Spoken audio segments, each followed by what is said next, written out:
Bonjour à tous et bienvenue dans Smartlex, l'émission qui donne la parole aux professionnels du droit et du chiffre. Avec cette question, pour commencer, comment rendre le droit plus accessible et compréhensible?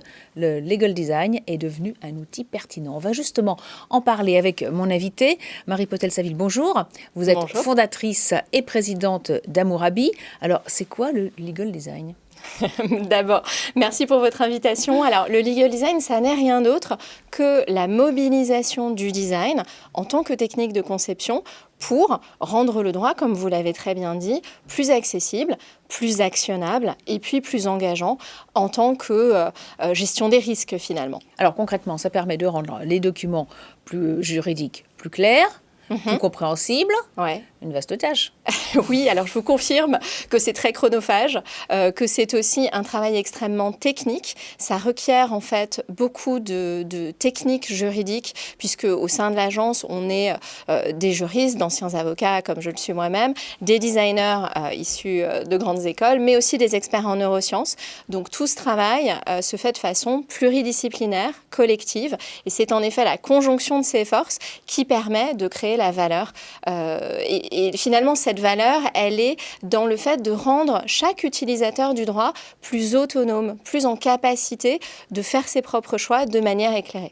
Mais concrètement, qu'est-ce que ça peut apporter aux entreprises, aux cabinets d'avocats? Est-ce que vous avez des exemples concrets? Bien sûr. Alors concrètement, pour les entreprises, c'est une meilleure gestion du risque, tout simplement, puisque, je vous donne un exemple vraiment pratique, on a travaillé très récemment avec le groupe Moët Hennessy pour la deuxième fois, et on a entièrement redesigné leur politique de données personnelles, qui sont donc sur tous les sites des différentes maisons, des 26 maisons du groupe Moët Hennessy, dans une logique à la fois d'accessibilité pour les consommateurs. Donc l'idée là, c'est de créer une expérience du droit enfin satisfaisante, plutôt qu'un mur de texte qui fait fuir tout le monde et que personne évidemment ne va lire.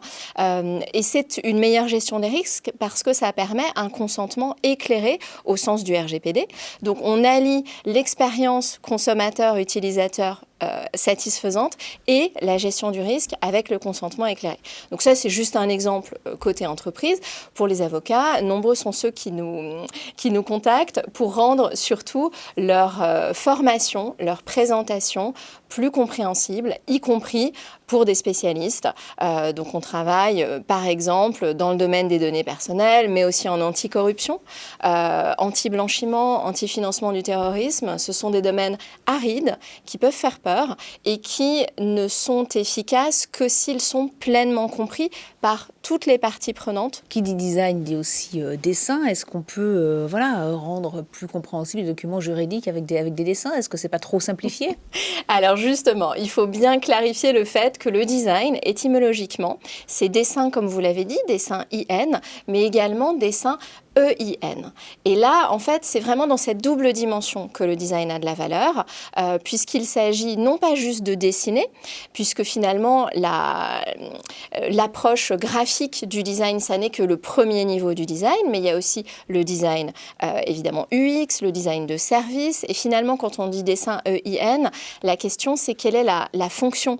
Et donc, on va toujours se demander quelle est la fonction d'un document juridique et quelle forme, grâce au design, on va pouvoir lui donner pour permettre sa fonction.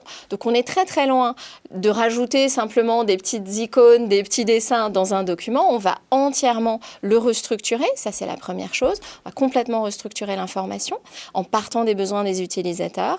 On va aussi reformuler en langage juridique clair. Et là, on n'a pas du tout besoin de dessin, c'est juste déjargonner le droit.